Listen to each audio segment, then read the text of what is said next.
You're listening to the Whole Hog Football Podcast, sponsored by Landers Toyota of Northwest Arkansas. Every Monday through Friday during the Razorbacks football training camp, bringing you the latest news, position analysis, and more. Here's your hosts, Matt Jones and Scotty Bordelon.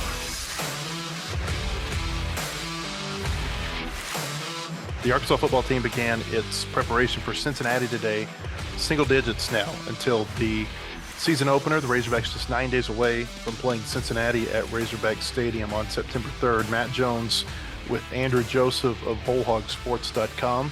Little news before we get going on today's podcast. There was a transfer that was announced earlier today. Taylor Lewis, a defensive lineman who transferred to Arkansas earlier this season from College of the Canyons, which was a junior college in California, has said he's going to transfer. Lewis was a 6'3", 317-pound defensive tackle who grew up in Chicago. He'd only been at Arkansas for a little under 3 months. I think he got here in June. He'd been running as a third-team defensive lineman in portions of practice that had been open to the media. He tweeted something today. He said, "I appreciate the coaching staff and all my teammates at the University of Arkansas. It's in my best interest for my athletic career and personal growth to enter the transfer portal." Last year, Lewis was a junior college All-American. He had been recruited also by Auburn, Nebraska, Missouri, and some other schools.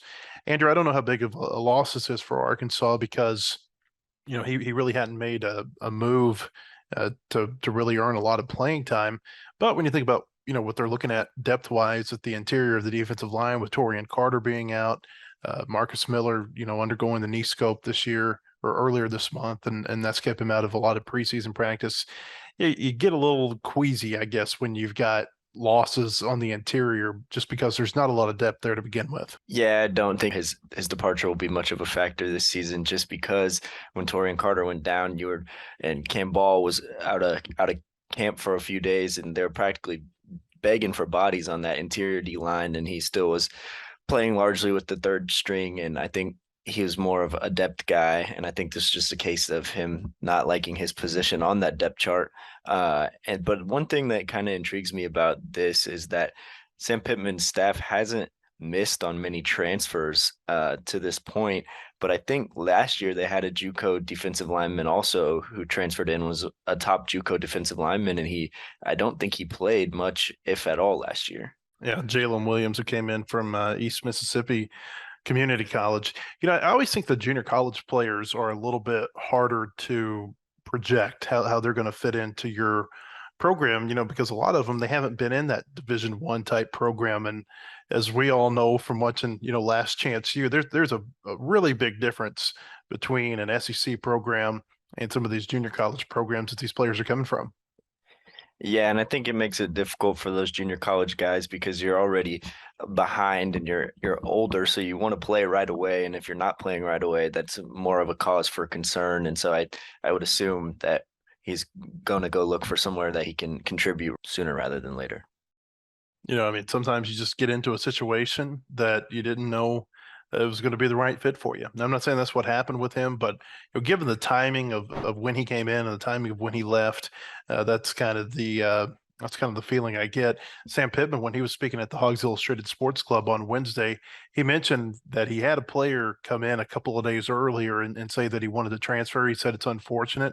He said, but, you know, sometimes that's what happens. And, you know, given this news, the chances are that Taylor Lewis was that player that he was referencing. You know, we haven't talked about this on the podcast. Lewis is the second player who has announced that he's going to transfer away from Arkansas during this preseason. Jaquelin Crawford, who was a wide receiver, had come in from Oklahoma last year.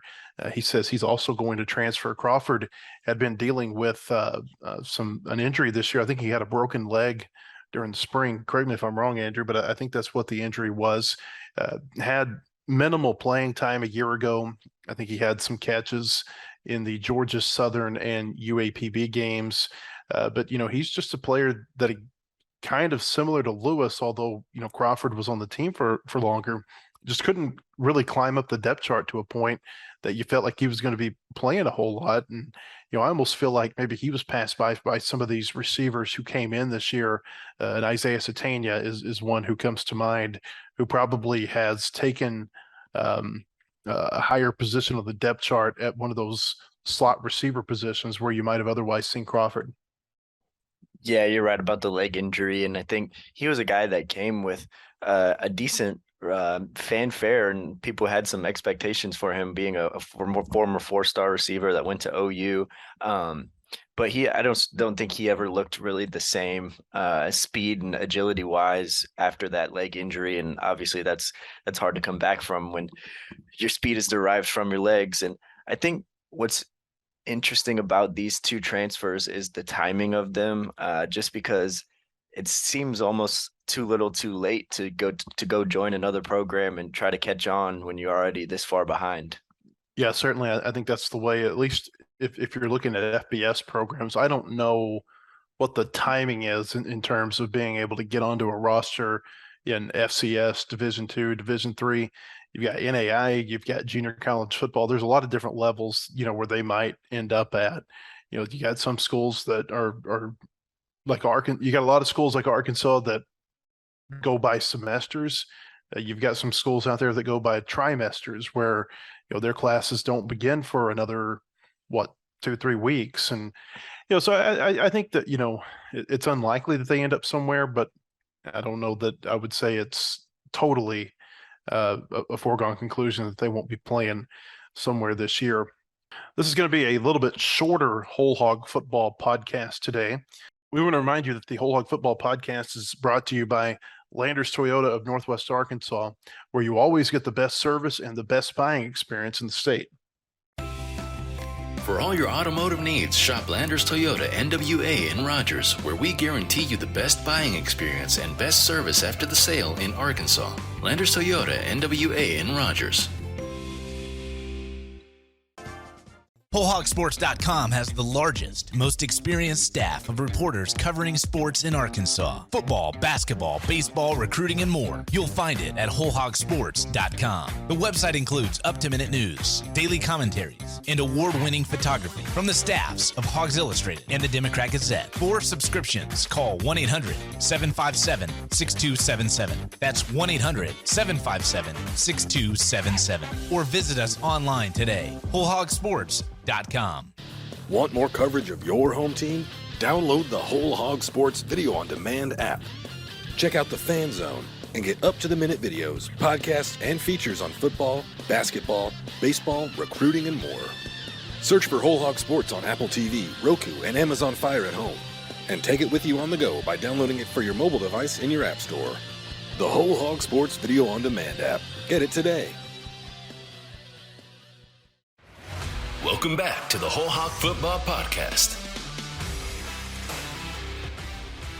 I want to remind you that on September 7th, Hunter Yurachek is going to speak at the Hogs Illustrated Sports Club. We had Sam Pittman there earlier this week. That was a great time listening to him tell about his team. Also, answer some of the questions that I had for him. We had a lot of people come up afterward and say they really enjoyed that lunch hour with us. Hunter Yurachek will be there September the 7th. If you've never been and you're interested in coming, check out our website, nwadealpiggy.com. That's one of our sister websites. That's nwadealpiggy.com. You can find ticket information there. It's about a 1-hour luncheon. We'll open the doors at 11:45. The program will begin at noon, and we'll have you out of there on your way back to work by 1 o'clock.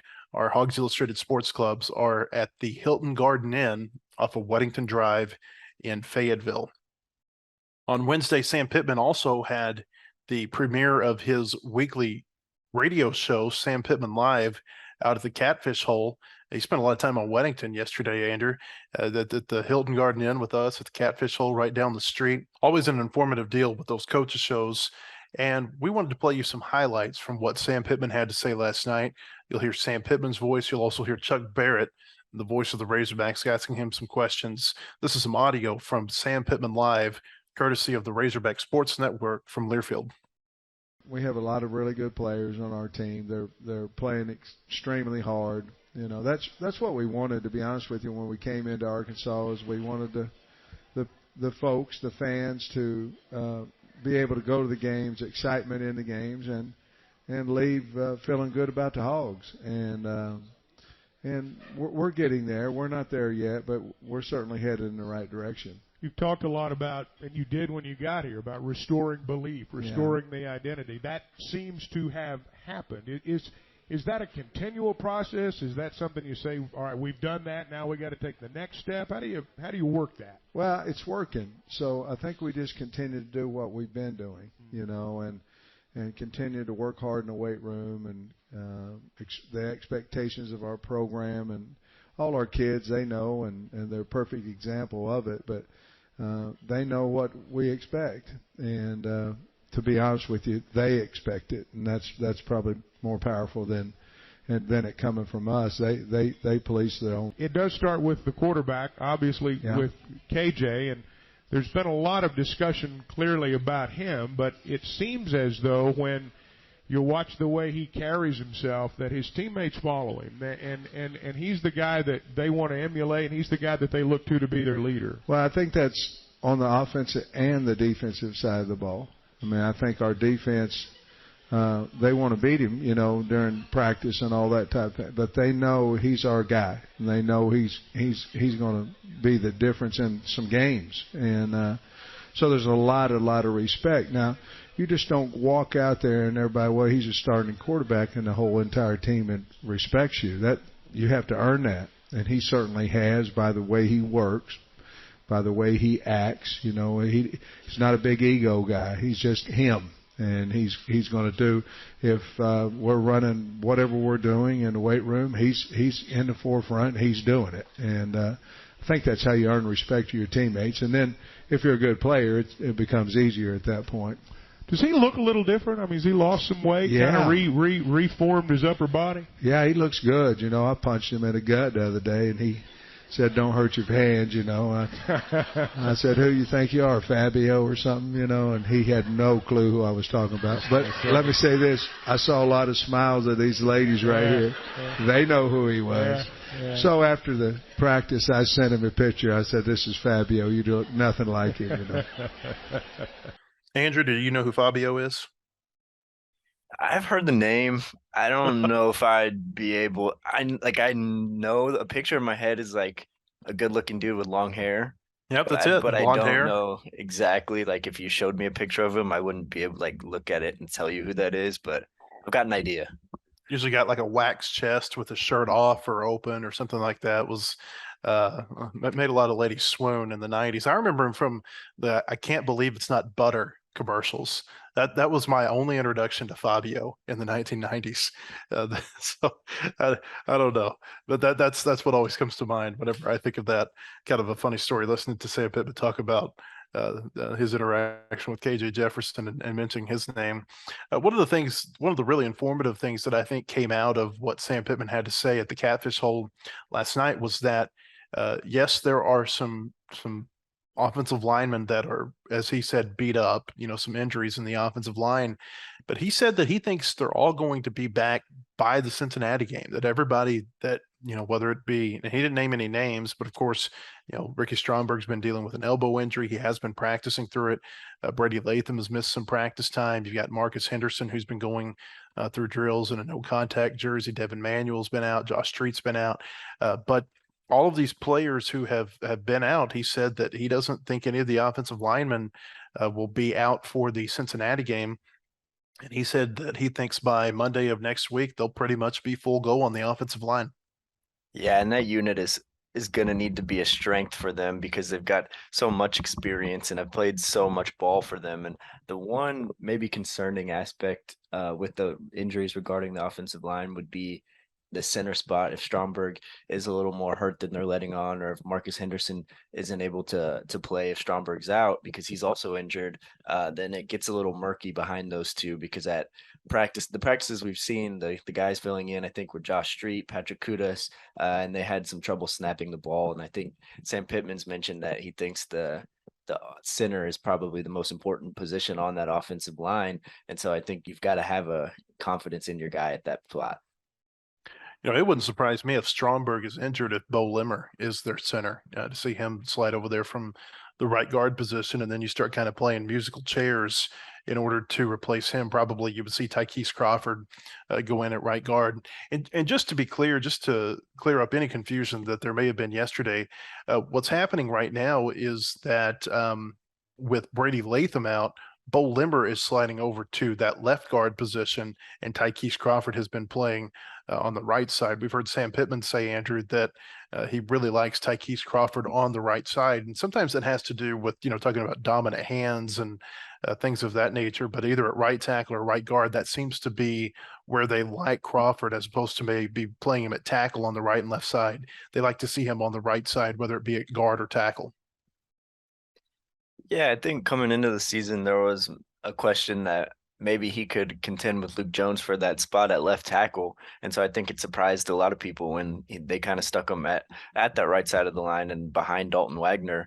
But we've heard Sam Pittman sing Jaquelin Crawford's praises a number of times this offseason, and even kind of talked about how he thinks he's going to have to play a lot of snaps on that right side, because he very candidly said that he's not sure if Dalton Wagner will be able to hold up and play every snap of every game because of his injury history.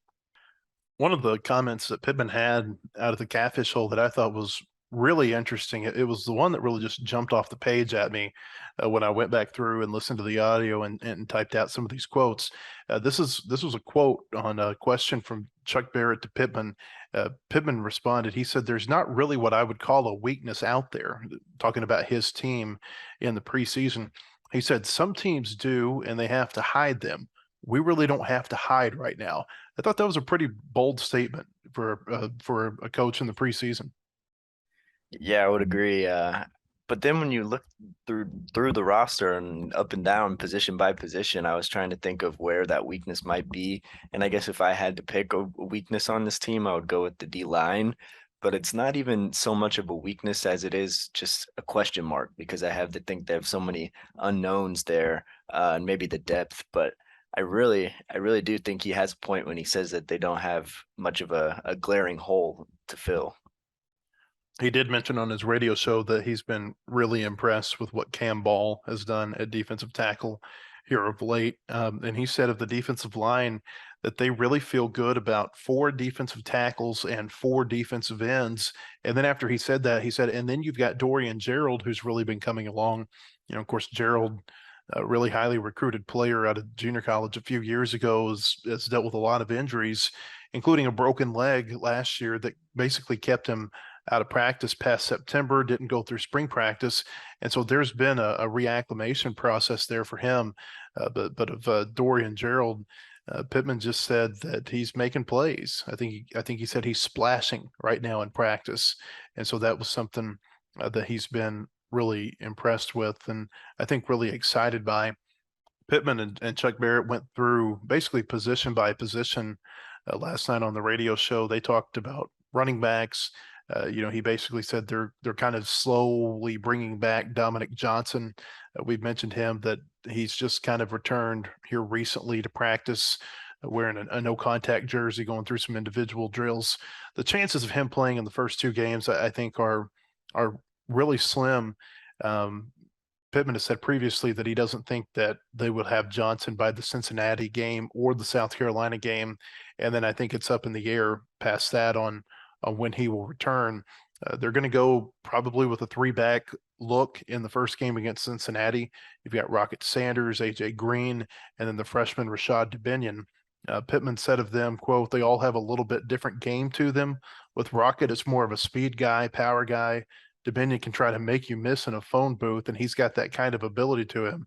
And to be honest with you, AJ is a guy that's more of a speed guy." So they've got some different looks there at running back, Andrew. The one thing that I'm interested to see is Rocket enough of a power back to make up for what we know they had with Dominic Johnson? Yeah, if there was one position group that that Arkansas could absorb an injury to a starter, it's definitely in that running back room.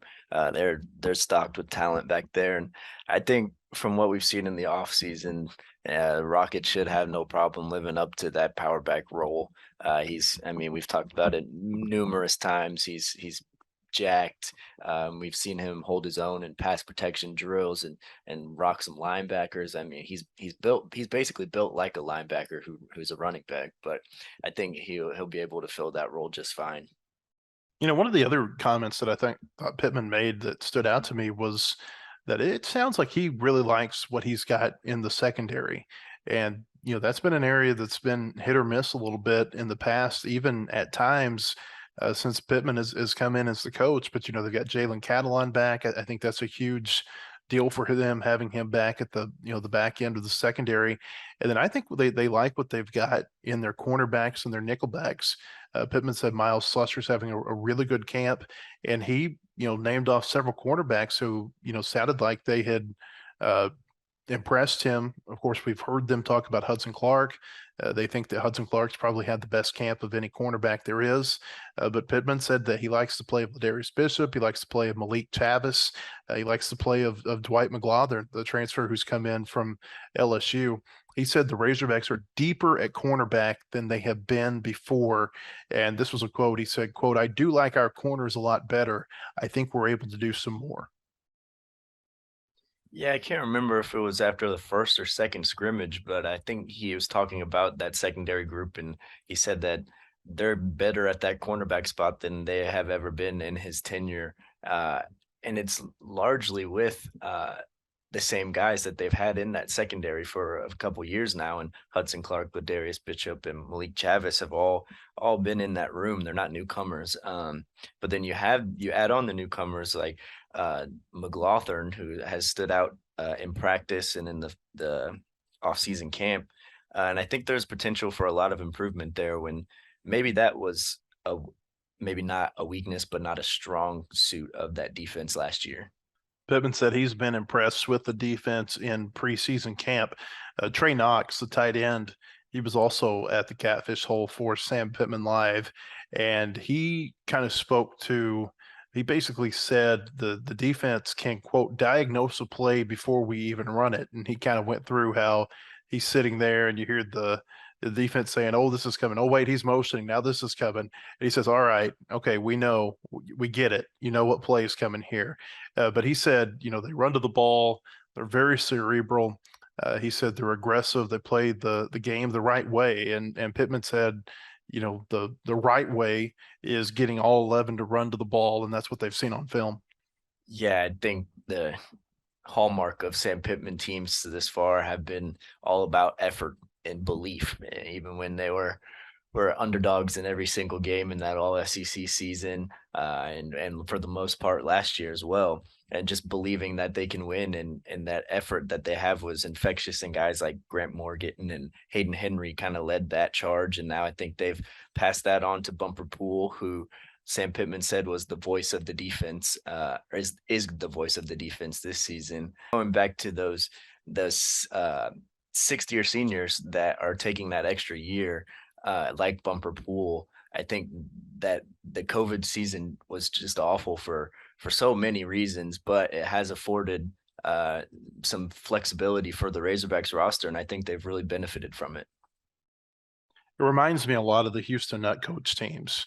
They weren't always the most talented teams out there, but man, would they give you some effort defensively, especially under certain defensive coordinators during that 10-year run.